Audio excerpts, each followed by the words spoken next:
Hello and welcome to this fourth video on the history of burial in Bridgewater, brought to you by the Friends of the Wembdon Road Cemetery and the Blake Museum, Bridgewater. So last time we saw how horrific the burial situation had become in Bridgewater in the 1840s. The town's population boom combined with the cholera epidemics to utterly overwhelm the old medieval system of burial inside the old town. A number of public meetings were held to address the issue before a settlement was hammered out to establish a large out-of-town burial ground. So let us journey from Bridgewater to this new cemetery to help us get our bearings. Let's assume we are attending a Church of England funeral at St Mary's Church in the second half of the 19th century. Here we see St Mary's in about 1864. The horrors we heard about last time from 20 years previous are now fading into memory, and once this churchyard was closed, it was landscaped and planted and is much more respectable looking today. Most of the historic photographs we're going to see in this journey were taken by the Bridgewater photographer Robert Gillow, who lived from 1841 to 1891 and had been kindly supplied by the Blake Museum. After the service in the church, the coffin would have been carried to the horse-drawn hearse, either on Little St Mary Street or here on the High Street, having passed through the little passageway known as Danger's Ope. Once everyone was assembled, and everyone usually, but not always being just men, Victorian women being discouraged from attending funerals and the graveside, the hearse would make its way towards us up the High Street here. The cortege would then pass along Penlaw Yew and Pig Cross. Next comes a sharp turn into North Street, although this picture dates to a little later in 1901. We now head up North Street towards the old Malt Shovel Inn. Here we see it in about 1904, just before it was demolished for the present building. And we now head into more open areas, with this view again being a later one of about 1900, and mind the horse muck as you go. And finally we reach the cemetery. In the distance we can see Helsley Tower, now the Quantock. Originally the cemetery occupied a T-shaped piece of land and was surrounded by fields, although was later expanded, and the town, as we know, expanded round it. And here we have the cemetery gates. You notice that these are much grander than those which are currently up. These nice ones were taken away during the Second World War for scrap. And you'll notice that they're actually a bright colour and not black, which was the custom for Victorian cemeteries. This was known at the time as the Bridgewater Cemetery. It only later became the Wembdon Road Cemetery after the Quantock and Bristol Road Cemeteries were opened. Before carrying on, I should say that many of the forts on the early cemetery have been developed with the very kind assistance of Harry Frost, and many of the observations are his, although I should stress, of course, that any errors are my own. So let us step inside the gates of the brand new cemetery. Technically, the Wembdon Road Cemetery is two cemeteries, being divided between a large Anglican, that is Church of England, portion, and a smaller Dissenters, nonconformist, not Church of England portion, which is why we see two chapels in this picture. The essential difference is that one was consecrated and the other was not. They were both run and maintained separately. The Anglican section was essentially an extension of St Mary's Churchyard and run by the church, while the Dissenters portion was managed by a committee of representatives of the various nonconformist congregations of the town. The area to the left of the gates here was part of the Anglican ground, but used as an open garden until quite late in the cemetery's existence, while the area to the right of the path was used for Dissenters burial. First, we need to set out some of the principles of this new cemetery. Now, the overriding principle for both was for permanent burial. The days of St Mary's Church of reusing space and putting bones in the charnel house were now over. We don't see a return to the early medieval burial practice on Wembdon Hill we saw of one burial per plot, but even where multiple family burials would go into a single plot, they would all still be there together, and they would all be there today. There was a bit of a hangover of the old ways of doing things in the old Anglican part of the cemetery, which was the paupers' burial ground, but I'll devote a whole talk to that in the next video. The second initial principle was that this was a garden cemetery. Now this seems a self-explanatory term, but it is very important to remember this is not the sort of cemetery we have in Britain today. After the First World War, cemeteries were gradually converted to become what are known as lawn cemeteries. These were popular through the new Commonwealth war grave cemeteries, but were also adopted because they were much cheaper to maintain. If we look at this picture of the cemetery in 1864, compared to today, we can get an idea of the difference. The garden cemetery was full of plants and planting. The headstones and shrubs and flowers were integral, and each grave would have a mound of earth on top of it as well, even if there was no headstone to mark out a burial. This was in an age before mowing was done by machines and was done by a man with a scythe, and there was a groundskeeper at all times to trim things back, and families would also make the effort to look after their own plots. Nowadays, all the mounds have been flattened and most of the planting has been removed. The reason for this is that it takes an awful lot of effort to maintain planting in a ground as big as this, and that mounds cannot be mown by modern machines. Also, people move away from their hometowns and family plots are generally forgotten and left to overgrow. As a consequence, Britain probably has the easiest cemeteries to maintain in Europe today, but probably the ugliest ones too. We don't value these places as gardens, and upkeep has to be as cheap and utilitarian as possible. Sadly, the Wembdon Road Cemetery in 1865 looks more akin to a modern Danish cemetery, where the emphasis is entirely on planting, than it does to itself today. Keep in mind also that this was before the opening of the Blake Gardens in 1901, which made this Bridgewater's first public green space. Townsfolk would also come here on Sundays afternoon to tend their graves, to mourn the dead, and also be seen. Part of the aim of the Friends of the Wembdon Road Cemetery is to return this place to something akin to a garden cemetery, as was originally intended, to create a usable green space for the townsfolk, but I'll return to this in a later talk. For now, let's have a look around the new cemetery as it was in the 19th century, but we'll look at the Anglican portion first. The land had been made sacred through consecration on the 10th of September 1851. The town had paid the considerable sum of £398 applying for consecration from the Bishop of Bath and Wells, and this didn't include the costs incurred from actually consecrating the ground in person. Come the day, though, the bishop was ill, so Aubrey Spencer, the Bishop of Jamaica of all places, had to stand in at the last moment.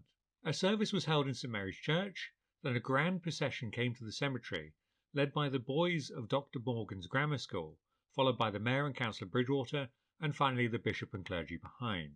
Once they reached the cemetery, the Bishop proceeded round the grounds blessing the site before the service was conducted in the chapel and a psalm was sung. Apparently the weather was beautifully fine and the proceedings seemed to afford much interest to the numerous spectators who assembled to witness them. The Anglican side of the cemetery, including its chapel, had been designed by the architect William Hayward Breakspear, or Breakspear. I've something of a love-hate attitude towards this man, as he was at the time employed by the parish to restore, in inverted commas, St Mary's Parish Church, which in my opinion was a very bad job. As a brief aside, I'll explain why. This was St Mary's Church before Breakspear was let loose on it, and here we see it after. It was originally rendered white and it had crenulations along the top. We can look at just one wall to get the spirit of what Breakspear did to the place. This is the north door to the church, which has a wonderful medieval door with 13th century popes and a green man sprouting vines from his ears. Above this was a circular window with a Star of David. It was all very beautiful, although this one is probably a replacement.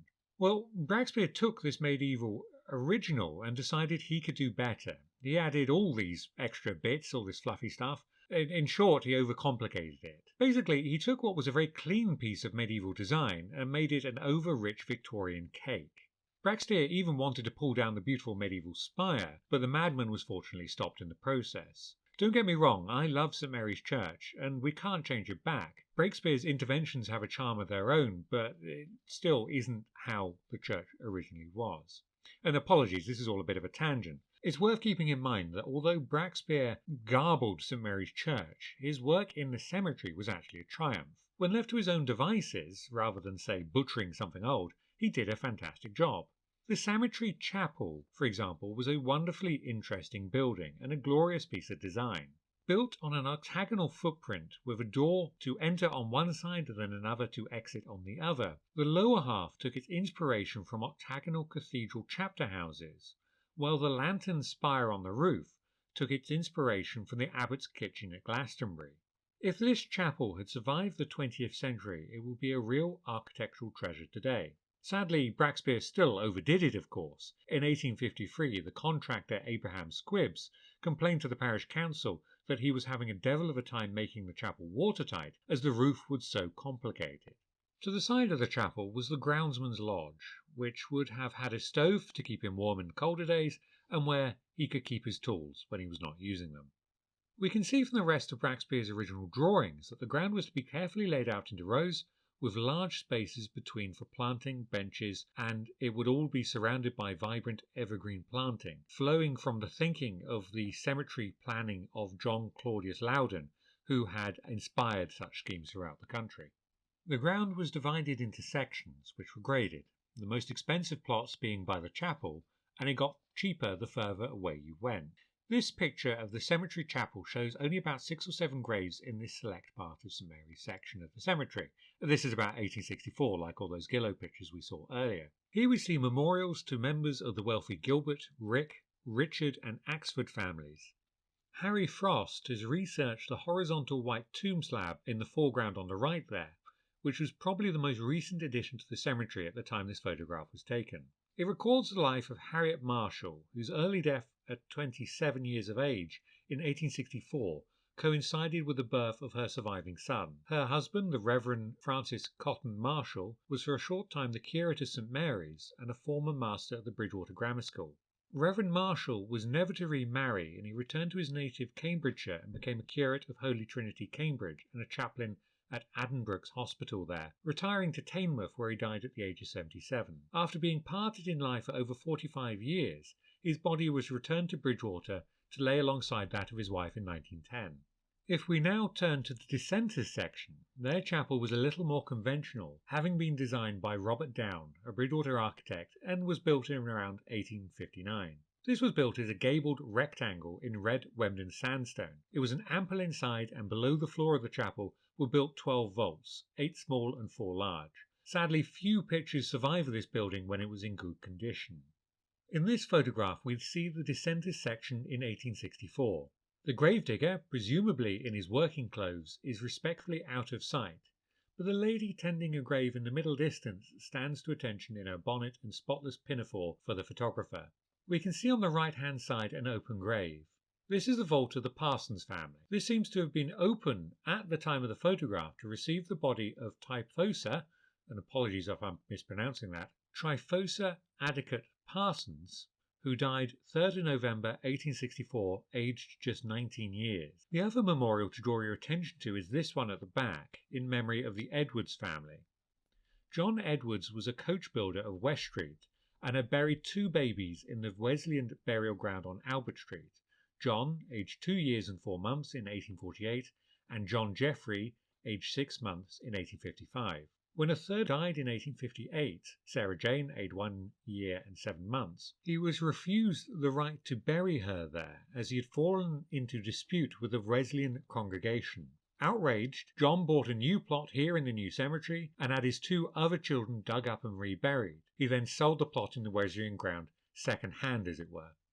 Most interesting of all for the Dissenters portion of the cemetery is the northmost portion. While initially most dissenter burials took place alongside the main path, the top portion seems to have been left fairly open, aside for 2 large family vaults, as if this portion was initially reserved for just them. Both these families were Unitarian. We have the classically inspired Brown Mausoleum, which was built for one of the leading brick and tile manufacturers in the town, the Brown family. Buried here, though, is Captain George Lewis Brown, who served alongside Nelson at the Battle of Trafalgar, although I'll talk about him in more detail another time. The second mausoleum is much more unusual, and this is a cairn for the Spiller family, who were corn merchants and philanthropists, and the firm they founded still exists in the form of Winalot dog biscuits. This memorial is possibly unique among 19th century tombs, and I mean that for all of Britain. We've been unable to find a parallel for it anywhere else at all. Here we have a pile of boulders built into a cairn, which are resting on top of a brick vault. Now overall, this portion of the cemetery is hard to imagine today, that this would have once been enclosed by trees and must have been a quite beautiful sight. Since then, this area has been opened out as the cemetery was expanded, and the need for more space meant that these 2 big tombs were encroached by many more smaller burials. But we'll leave this little exploration of the early cemetery here for today. Next time we'll turn our attention to the Paupers' Burial Ground. As usual, you can support the Friends either by becoming a member or buying one of our books, with links in the description below, and this helps us out an awful lot. Like and subscribe to this video as well. Your support is needed more than ever. One of our volunteers, Astrid, walked through the cemetery the other day and took these pictures, showing what work will need to be done once this lockdown is over. Thank you, and wishing you all the best.